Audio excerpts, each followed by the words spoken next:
예, 안녕하십니까. 일산 그리스도의 교회 담임 목사 임성택입니다.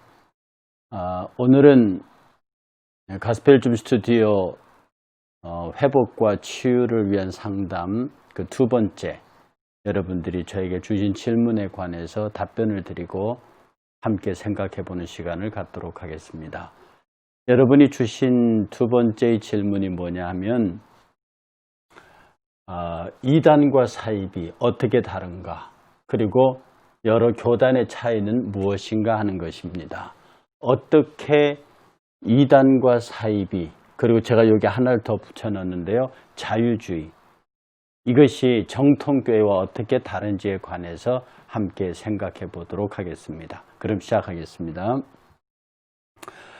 보통 우리가 정통주의라고 합니다. 근데 정통주의가 옳다, 바르다, 정통주의만 옳다라고 주장하는 것은 이런 논쟁에서는 별로 유익하지 않습니다. 그러나 정통주의라는 것을 기준으로 삼는 거죠. 이 정통주의의 기준에서 자유주의, 사이비, 이단 이런 것들이 나오는 거거든요. 그래서 정통주의를 기준해서 자유주의가 나타납니다. 정통주의 기준에서 자유주의라고 하는 신앙이 나타나고요. 이 자유주의가 뭐냐 하면 기독교 정통신앙 고백의 기초가 되는 신본주의에 입각한 기독교 신앙의 기본 전제들로부터 자유로운 사상, 즉 인본주의를 기초로 세운 새로운 신학 사상을 자유주의라고 합니다. 그 다음 이 사이비라고 하는 게 있는데, 이 사이비는 비슷한데 아니다. 네, 비슷한데 아니다라는 뜻을 가진 사입입니다. 그래서 겉으로는 정통신앙 고백과 비슷한데 실질적으로는 기독교와는 완전히 다른 유사 기독교 집단으로 일부 교리가 기독적 요소를 갖고 있긴 하지만 그걸 기독교라 할 수는 없는 그런 기독교처럼 보이는 기독교 아닌 다른 종교, 그걸 사입이라고 말하고요. 그 다음에 이단, 우리가 요새 가장 많이 쓰는 이단이란 말을 하잖아요. 그 이단은 끝이 다르다. 이게 다를 이자 끝단자네. 끝이 다르다는 문자적인 뜻인데요. 정통신앙, 정통교회 신앙 고백의 한 부분, 일부분을 왜곡해가지고 하나님의 말씀을 혼잡하게 하고 궁극적으로 멸망할 징승과 함께 영원한 멸망, 지옥으로 들어갈 끝이 다른 말씀의 대적자들을 이단이라고 그럽니다. 그러면 이것을 제가 여러분들에게 좀 설명을 드리려고 하는데요. 이 자유롭다 하잖아요. 이 자유롭다고 하는 것은 정통주의로부터, 정통주의 신앙 고백으로부터 자유롭다는 말입니다. 그러니까 나 아버지한테서 자유할래. 이 말은 뭡니까? 이제 아버지 말 안 듣겠다는 거거든요. 내가 엄마로부터 독립해서 자유롭게 살 거야. 그러면 더 이상 엄마의 통제를 안 받겠다는 뜻입니다. 여기서 자유롭다는 뜻은 통제를 받지 않겠다는 뜻이에요. 그래서 정통교회의 신앙 고백을 따르지 않고, 그러니까 다음 장에 설명드리겠습니다만은 정통주의가 기본적으로 갖고 있는 전제가 있어요. 그 전제 이제 안 따라. 이제는 내 마음대로 할 거야. 우리의 새로운 이 인본주의적, 이 신본주의가 기초하는 인본주의적 사고 위에 기초해서 이젠 우리 마음대로 할 거야 라고 하는 것이 자유주의입니다. 이게. 그러니까 자유주의가 뭐냐? 정통주의의 신앙 고백으로부터 자유하겠다. 새로운 해석을 하겠다. 그 다음에 사이비. 이 사이비는요, 그럴싸자 아닐비자죠. 그럴듯한데 아닌 겁니다. 비슷한데 아니에요. 그럴싸 아닐비자입니다. 겉으로는 정통교회 신앙과 비슷한 요소들이 있어요. 근데 실질적으로는 기독교는 완전히 달라요. 저는 어떨입니다. 통일교 같은 경우는요, 이단으로 안 보이고 사이비로 보입니다. 전혀 비슷하고 예수 그런 얘기를 하지만 실제로 거기에는 유사 기독교 집단으로 볼 수밖에 없는 요소들이 있죠. 네, 이것을 우리는 사입이 비슷한데, 정통교회하고 비슷한데 아니에요. 유사 기독교. 그 다음에 이단이라고 하는 것, 이 다를 이자 끝이 달라요. 끝이 다르죠. 그래서 정통교회 신앙 고백의 한 부분, 그러니까 아주 전부 다를 부정하는 게 아니에요. 정통교회 신앙 고백에 뭐 예를 들어서 신론도 있고, 그 다음에 구원론도 있고, 교회론도 있고, 이런 여러 이론들이, 이 중에 어느 한 부분만, 예를 들어 삼위일체를 부정한다든지 예수 그리스도 말고 다른 구원이 있다고 한다든지 이런 식으로 일부분을 바꾸는, 그들은 함께 결국은 멸망한 짐승과 함께 영원한 형벌에 들어갈 끝이 다른 집단들이에요. 네, 이것에 대해서 여러분들이 일단 큰 개념을 가지고 계시면 다음 얘기로 넘어가 보겠습니다. 그럼 정통주의가 뭐냐? 정통주의 신앙 고백이 뭐냐? 뭐 여러 가지 형태로 정의되어 있습니다. 신학적으로. 그런데 제가 여기서 여러분들에게 드리고자 하는 말은 세 가지로 정의해 드립니다. 하나는요, 성경 66권. 성경 66권은 정확무한 삼위일체 하나님의 영감된 말씀이다. 여기에 들어가는 단어가 삼위일체 하나님, 영감된, 그러니까 하나님의 감동으로 된, 삼위일체 하나님의 완전한 감동으로 된 책이다 라고 성경 66권의 무호성을 믿는 것, 이것이 정통교회 신앙 고백의 첫 번째고요.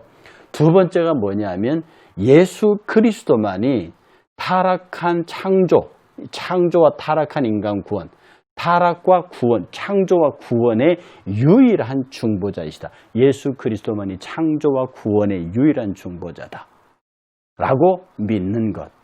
세 번째, 교회 밖에는 구원이 없음을 믿는 것. 오직 예수 그리스도 안에서만, 교회 안에서만 구원이 있고 교회 밖에는 구원이 없다. 타 종교, 타 윤리적, 타 가르침 이런 데에서는 구원이 없다.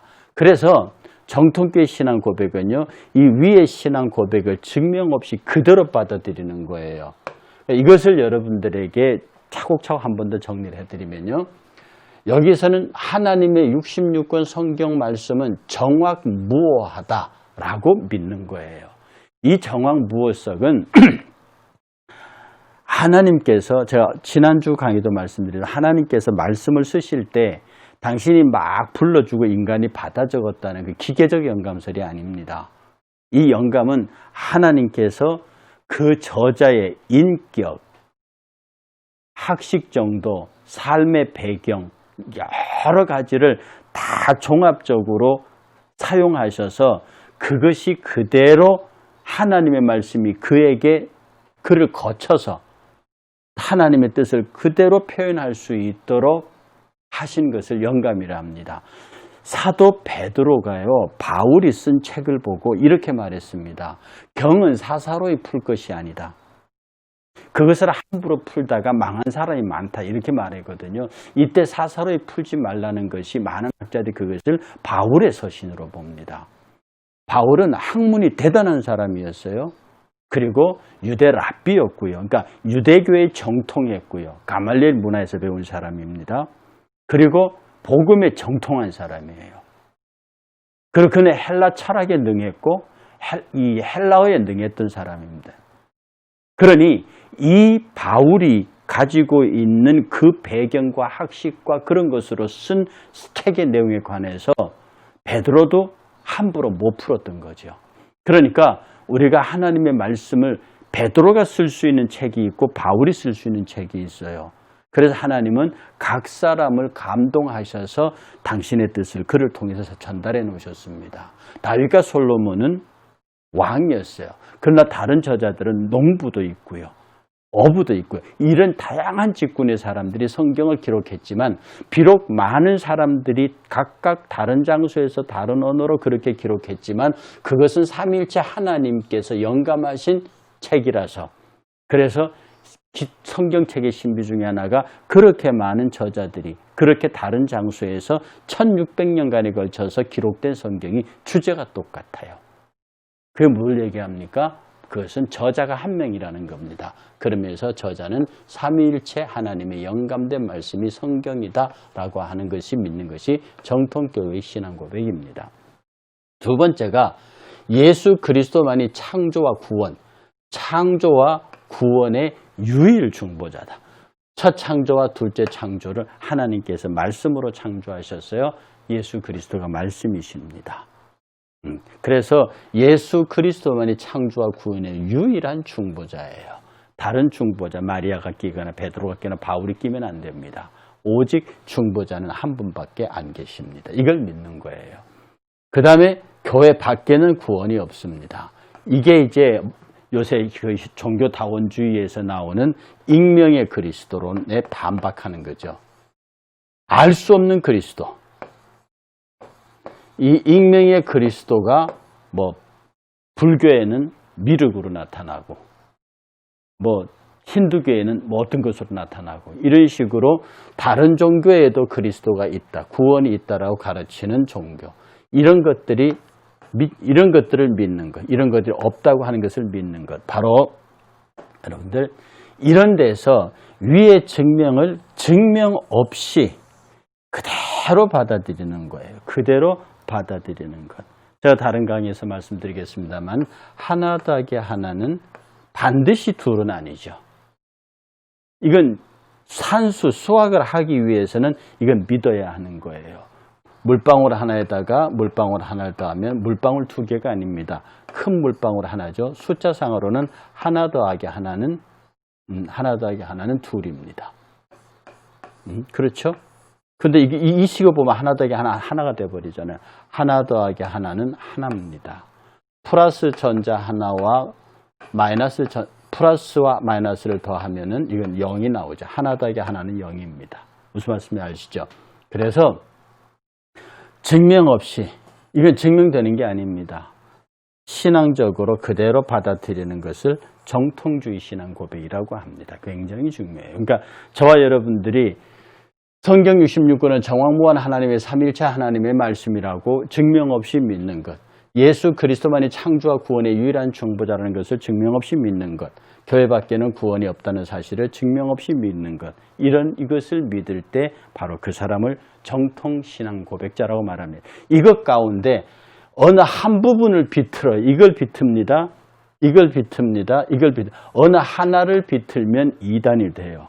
이걸 전부 다 바꿔버리면 자유주의가 됩니다. 성경 66권은 하나님의 말씀이지만 오류가 있다. 책이기 때문에.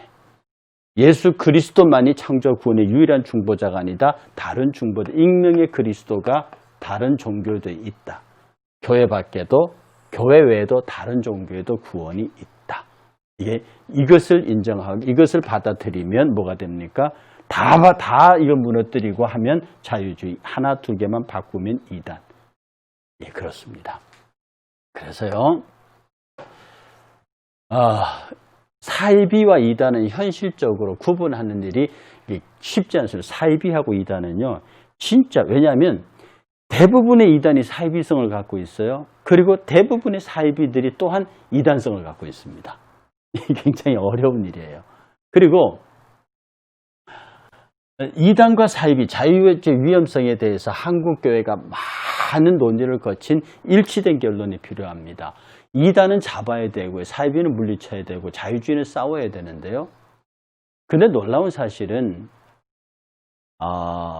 옛날부터 이단 마녀 사냥식이라 했었습니다. 내 마음에 안 들면 더 맞아 나의 교권에 저항하거나 우리의 대항하면 상대를 이단 정죄해서, 왜냐하면 교회는 이단 정죄가 제일 무섭습니다.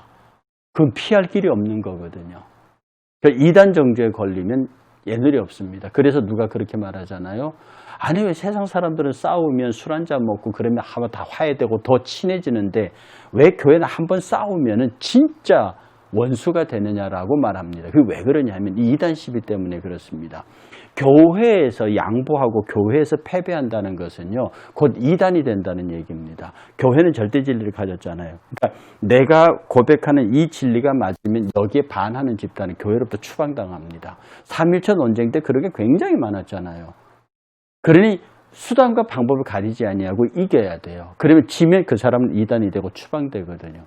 그러니까 이러한 의식 구조가 기독교 안에 있기 때문에 기독교는 내가 이게 법이요라고 딱 손을 드는 순간부터 이단 정죄권이 발생합니다. 아, 저게 법이야? 그럼 법에서 벗어나면 저 사람은 이단이 되는데, 이렇게 되기 때문에 여러분 각 소속 교단의 총회에서도요, 한번 안건이 올라가면 합의 결론이 쉽지 않습니다. 그리고 개 교회 교인들끼리도요, 내가 저 사람과의 말싸움이나 논쟁에 지면 마치 내가 진리의 사람이 아닌 것처럼 이런 성향이 있어요. 그래서 교회 안에서의 싸움은요, 의견의 대립이기보다도 본질적인 대립으로 갑니다. 죽고 사는 문제로요. 그러니까 한번 틀어지면 화해하기가 어렵습니다. 굉장히 중요한 문제예요, 여러분. 그리고요, 이 교단은, 지금 우리가 말하는 교단이 있지 않습니까? 이 교단은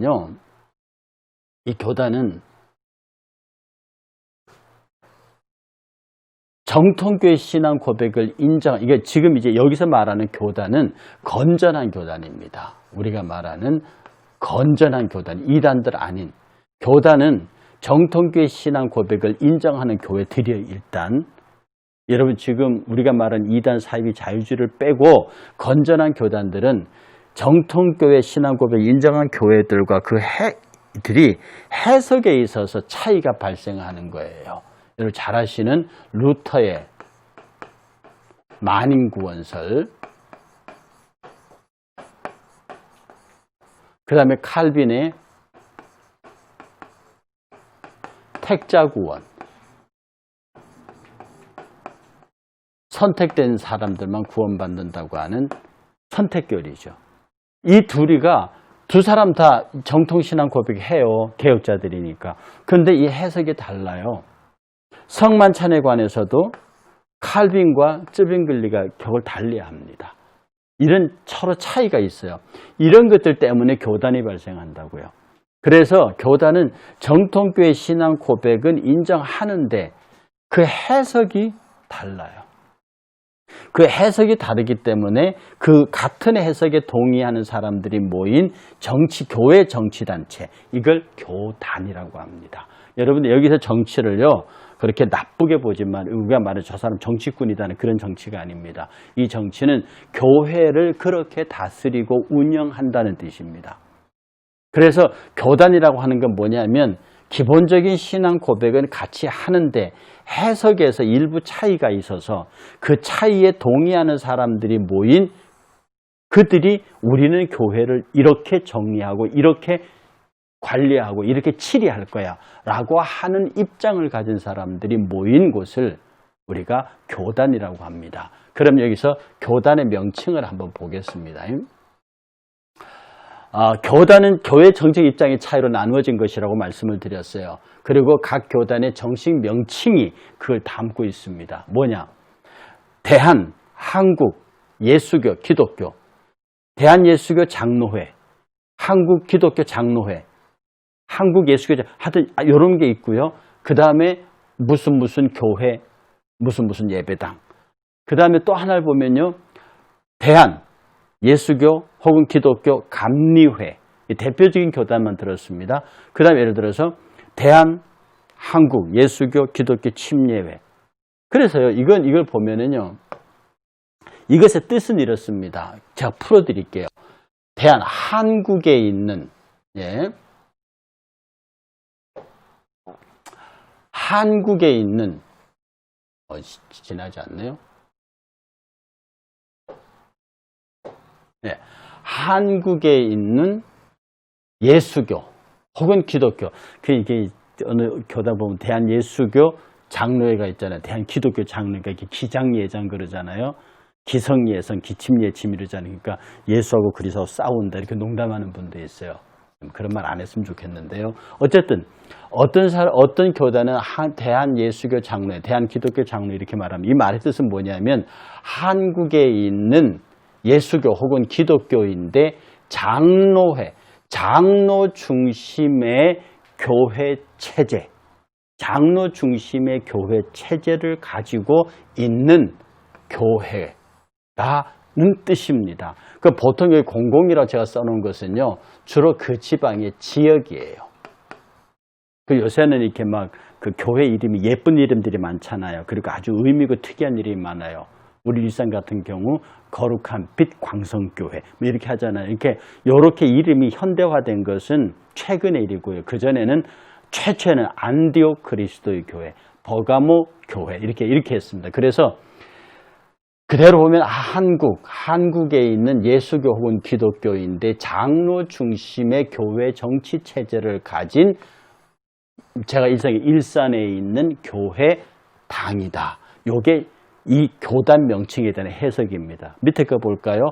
한국에 있는 예수교 혹은 기독교인데 감독 중심, 감리가 감독입니다. 감독 중심의 치리를 하는 교회들인데 그것이 일산에 있는 교회, 지교회로서 예배당이다 라는 뜻입니다.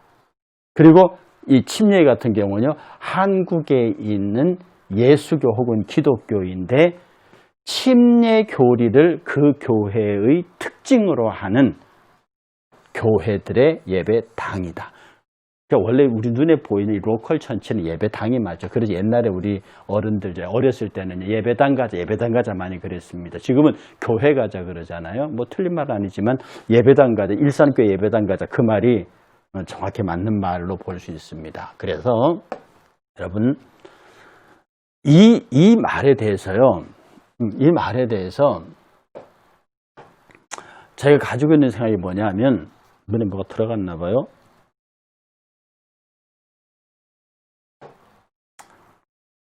한국에 있는 저희가 일산이니까 일산 그리스도의 교회다. 그러니까 이 그리스도의 교회를요 줄여서 한자로 쓰면 기독교입니다. 그리스도의 교회를 영어로 Church of Christ를 번역하면 기독교회예요. 그리스도를 한자로 쓰면 기독이 됩니다. 기독을 써놓고 그리스도라고 읽는다 말이에요. 그러니까 중국 사람들이 찌두 그러잖아요. 그 찌두가 뭐냐면 그리스도입니다. 그 기독을 찌두라고 읽고요. 그러니까 그리스도의 교회는 기독교입니다. 그러니까 한국에 있는 기독교인데 예수교인데 그래서 앞에 공공 써놔죠. 이거는 지명입니다. 이건 제가 예를 들어서 우리 교회가 일산이니까 일산 그리야 한국에 있는 일산 지역의 예배당이다. 그러니까 우리 그리스도의 교회가 한 얘기가 뭐냐면 요거는 의견인데 치우면 안 되겠냐. 요것만 하자. 요것만.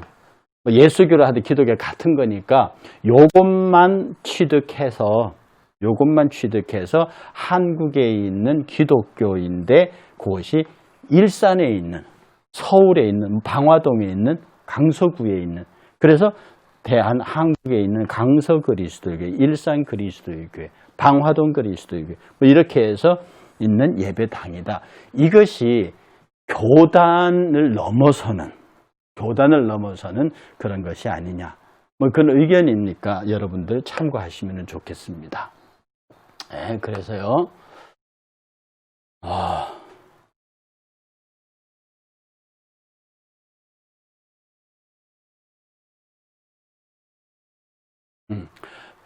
해서 이제 우리가 이 말씀 가운데 서서 보면 지금은 각 교단이 교회 발전에 끼친 영향이 지극히 큽니다. 그걸 제가 인정을 하죠. 그러나 너무 교단이 분열되고 교단이 나뉘고 그러면 예수 그리스도를 머리로 하는 몸된 교회들이 너무 나누어서 한때는 막 적대적이었고 지금은 교단들 사이가 많이 좋아졌습니다. 옛날에는 서로 강당 교류도 안 하고 신학자들이 모이면 정말 죽기 살기로 싸우고 그런 일이 많았었죠.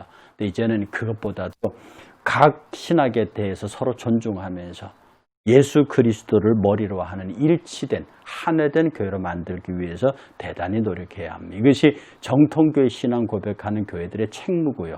동시에 반대로 저희 사이비, 자유주의, 이단과는 정통교회들이 힘을 모아서 힘있게 싸워야 합니다. 그래야만 하나님의 뜻을 이룰 수 있다.